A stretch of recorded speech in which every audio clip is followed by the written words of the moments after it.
just over a week away. You know who else is going to be there? Jenny Pfaff, Skip, Shannon, the guys from Undisputed. Speaking of, Jenny, good morning. What do you guys have coming up on the show today? Good morning, Jenna. Hey, guys. Yes, we will be there, counting down the days. I'm just so ready. I know I live in California, and I shouldn't be saying this to you guys, but Miami weather, this is going to be fun.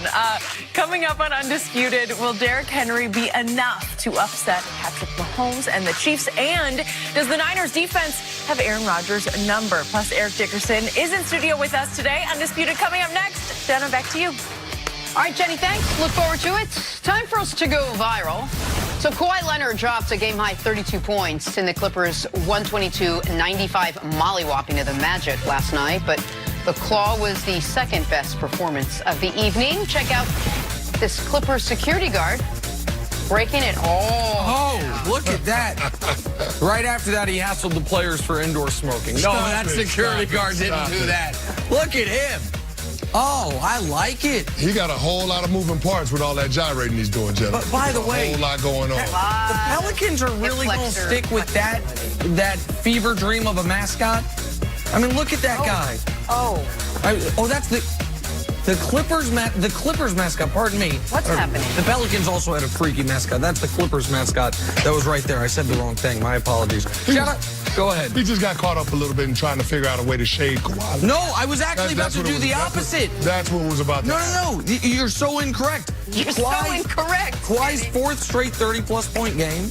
He hasn't load managed at all in these 4-game stretch after taking some time off. He's played really well the last 10 days. Clippers only lost one of those games. It was the only good team they played, but still, Kawhi's playing really well. He was really good yesterday. Was really good the game before. He's played well. I give him a ton of credit. He probably needs 2 weeks off now. I knew it was coming. I knew it was coming, Jenna. I was just waiting on patiently for it. I'm giving the man his due. It was going to happen. Listen, man, you keep that up, Kawhi. I think you're going to be Western Conference All-Star this year despite the time off. He's played well. What? I can't. A guy can't give Kawhi Leonard credit. I don't even. Oh, the reigning Finals MVP. God forbid I give him any credit. Not easy. All right, back to football. Aaron Rodgers and the Packers will be in San Francisco to face Jimmy Garoppolo and the San Francisco 49ers. It's Sunday at 6 p.m. It is on Fox. The winner goes to Super Bowl 54. The loser does not. These two teams met back in Week 12. It didn't go so well for Green Bay that time. They lost by 29 points. That was then. This is now. Nick, who wins this game? Green Bay or San Francisco? I have been doubting the Niners all year. I've been made to look bad doubting the Niners all year. They were 3 plays away from going undefeated. They annihilated the Minnesota Vikings. The game wasn't even as close as the final 17-point margin. They had one bad defensive play against the Vikings, the Stephon Diggs touchdown. Aside from that, they were extraordinary defensively. Their quarterback didn't play well, and they still dominated that football game. Have I learned from my lesson? I clearly have not learned my lesson because I'm going to pick the Packers in this game for one reason, and really one reason alone.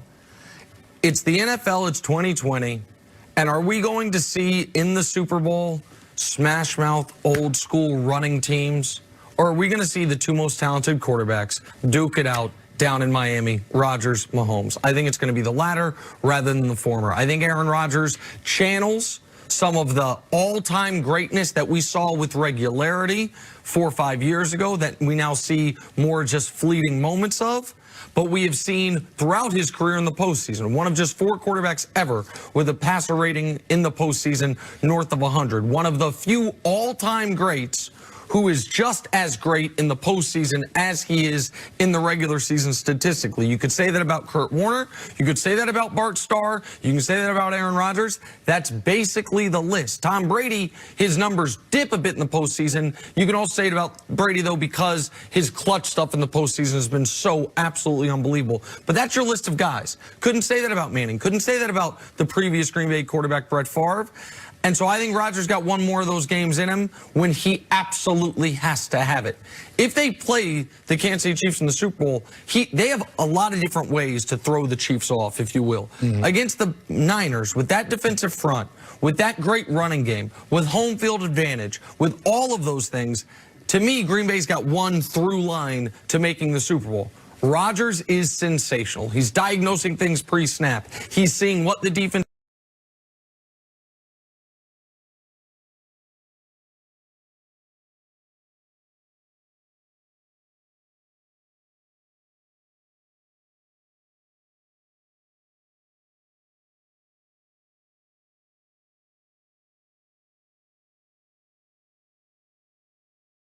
maybe some similar reasons as you, Keith. Yeah, I'm right there on that corner with you and the Green Bay Packers. I mean, we picked the Packers to represent the NFC in the Super Bowl before the season. Without even talking to each other, we picked the same Super Bowl matchup. We picked the same Super Bowl matchup. There's no reason to go back on that now. But in looking at this Packers team, of course, Aaron Rodgers has to be special because I do believe the 49ers have the better roster top to bottom when you look at the talent.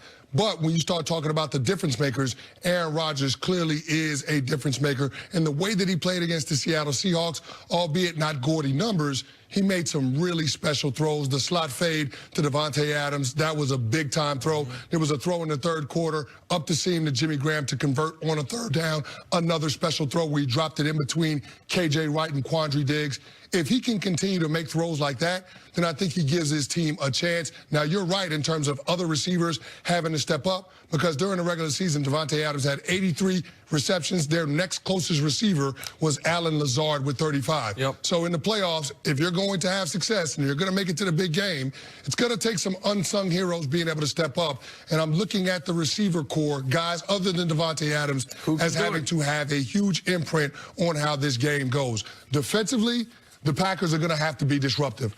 I don't think they can line up and stop the San Francisco 49ers, whether it's the run game or those receivers, George Kittle, Deebo Samuels, Emmanuel Sanders, all those guys. I don't think they're good enough. What it's going to take is them being able to have some disruptive plays, throw that offense into long downs and distances, and put more pressure on Jimmy Garoppolo to make plays. If they can do that, I think they have a chance to pull off the upset in the Bay Area. If you look at these two teams, Nick, besides the quarterback position, at every other level, the head coach, offense, 1000%. defense, special teams, all of it, everything weighs in the favor of the 49ers. Yeah, which is why almost all my commentary was about the quarterback position, because it's not only that I think Rodgers is one of the greatest players in the history of the league.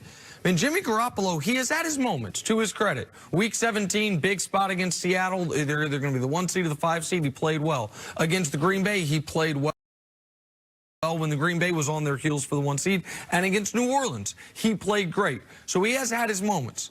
One of them was not last week. We didn't talk about it, but he was, I would say, downright bad against the Minnesota Vikings in a spot where he had no reason to be. It's not the Vikings were getting intense pressure on him. It's not that they were trying to come from behind. Everyone knew you were going to throw. He's 11 of 19 for $131, threw a pick and could have thrown another one. I think Jimmy G is going to throw the ball to Green Bay a couple of times. If you're a Packer fan or if you're backing the Packers this week, you hope they can hold on to it. Also, Aaron Rodgers has 7 career playoff defeats. It's not only that his teams have allowed, on average, 36 points per game in those 7 defeats. And in every game except for one of the Niners games, his defense really let him down. But think about who's beaten him. Kurt Warner, the year after he went to the Super Bowl. Eli Manning, when he was already a Super Bowl champion en route to winning a second one in a game you played in. Colin Kaepernick, when he was at the peak of his powers, beat him twice. Russell Wilson as a defending Super Bowl champion. Carson Palmer, the year Palmer finished second league MVP voting to Cam. And Matt Ryan, the year he won the league MVP. Jimmy Garoppolo ain't that. And so I don't think the Packers are going to have to deal with a dynamic quarterback on the other side of the field from Aaron. That's the other spot, to me, they have the major edge. All right, moving on to the AFC Championship, where the Titans face a tall task against Pat Mahomes and that dominant Chiefs offense. But Derrick Henry has been unstoppable, and the Titans have won their last 4 games against KC. Chris Kenny, the Titans have any shot at all of pulling off this upset? Yeah, Jenna, they got a shot if they continue to ride the same formula that they did in the first 2 playoff games. Against the Patriots and the Ravens. Against the Patriots and the Ravens, which is multiple turnovers, steal extra possessions, create short fields for your offense, and then your offensive line being able to dominate the line of scrimmage and allow Derrick Henry to do his thing. I don't think Mike Vrabel is going to get away from his formula for success. Anytime Derrick Henry rushes for over 100 yards, they win. They're 8-0. So I think they're going to continue to do more of the same, what we've seen them do the last 3 games, the regular season finale to punch their ticket to the postseason, and then, of course, their 2 playoff wins on the road, which is feed Derrick Henry, allow him to control the complexion of the game, and then, of course, have your defense be opportunistic. Now, it's a different challenge, the offense that you're going up against, compared to the one that you faced the first couple of weeks. Because this Baltimore Ravens outfit, we knew that they were a run-first team, and there were big questions about whether Lamar Jackson could throw you back in a game if you got down early. There is no question about whether or not Pat Mahomes can throw you back in the AA. He answered that question last week. They're down 24-0. They scored 28 unanswered points in the second quarter alone on their way to 51 over the Texans. So I think it's a different animal when you start talking about trying to slow down this Chiefs offense. That's why I think there's got to be so much pressure on this defense to be able to get takeaways. Well, let me just ask you real quick before I give my opinion on it. What's the minimum amount of points you think the Titans have to score if they're going to win this football game? I would say it has to be at least 28. At least 28. I was gonna, I was gonna say 31, but we're in the same area. Yeah. Even if the Titans do all the things you're talking about, you're not holding the Chiefs to 14. You're going to have to score. So, in addition to Derrick Henry, Ryan Tannehill, who played extraordinarily this season, right? Prior to a month ago, the story of the Titans season was Ryan Tannehill. They led the NFL in passer rating, led the NFL in yards per attempt. This team looked dead in the water until they benched Mariota for Tannehill, then they took off, and Derrick Henry obviously has been sensational. So I understand how the Titans have gotten here. But the reason I feel they have no shot is because right now the Chiefs are a sports movie. And we've seen this story before, but we see it in Hollywood more often than in real life. They're the out-of-nowhere story with the young hotshot player that is immediately the best player in the league. And then they lose in heartbreaking fashion his first year. The next year, when they're everyone's pick, some bad things happen early on. Maybe the star of the movie suffers an injury or two, and people write them off.